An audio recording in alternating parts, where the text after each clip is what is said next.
que tu peux nous dire un petit peu pourquoi ta présence ici, Déjà, il est présente quoi déjà dans la caméra si tu peux. Michel Ricci, je m'occupe des syndicats CGD chez nous en Midi-Pyrénées. Comme Toulouse et compagnie, on s'est déplacé en nombre, même à la pluie à Paris. Non mais tout simplement parce qu'on a tout intérêt à reprendre un petit peu la rue, à se mobiliser par rapport à ce qui se passe dans le pays. Nous, sur le secteur cheminot, particulièrement, la réforme, on va passer quelques jours au 31 juin. Le gouvernement, aidé par la droite, notamment, a voté cette loi.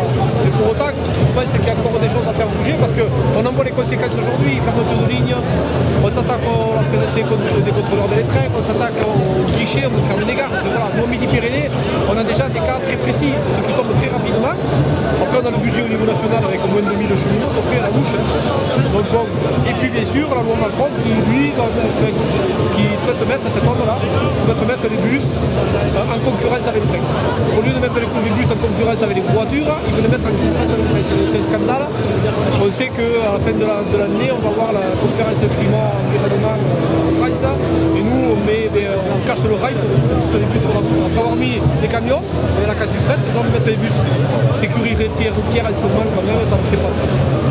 C'est pour ça qu'on est venu un petit peu manifester aujourd'hui. En termes de sécurité ferroviaire, ces suppressions d'emplois, quelles conséquences immédiates ça pourrait avoir? Je pense à Bretigny, ce qui s'est passé. Il y a eu un retour par rapport à ça. Qu'est-ce que ça... À Bretigny, d'Anguin chez nous, en Midi-Pyrénées, enfin Midi-Pyrénées ou la région d'à côté, mais c'était des cheminots Midi-Pyrénées qui travaillaient sur ce cas-là.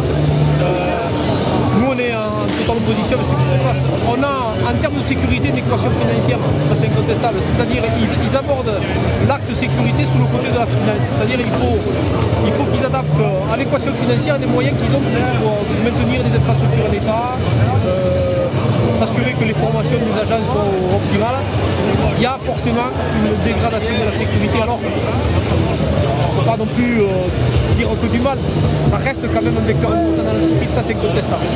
Mais sous couvert, les directeurs d'établissement, tout ça, qu'ils le veuillent ou pas, ils évoluent dans un cadre budgétaire contraint et ils sont obligés de faire des choix en termes de maintenance.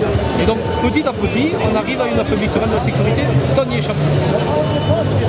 Qu'est-ce que tu peux nous dire par rapport aux camarades de l'énergie qu'on va retrouver tout à l'heure?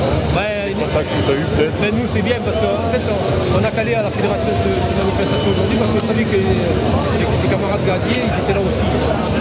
L'idée c'est de nous rassembler, de converger. On a ce qui se passe à l'énergie comme ce qui se passe au chemin de fer et ce qui se passe dans notre service public, c'est la même chose.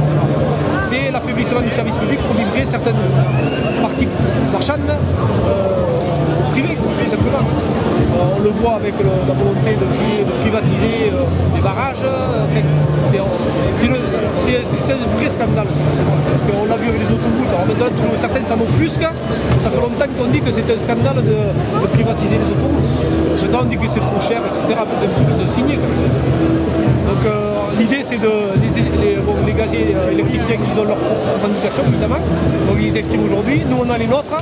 Mais une chose est sûre, c'est que c'est la même stratégie politique auquel on fait face. Donc on va se rejoindre sur le même lieu de réception et comme ça, on va montrer un petit peu qu'on est sur le même combat. C'est bon.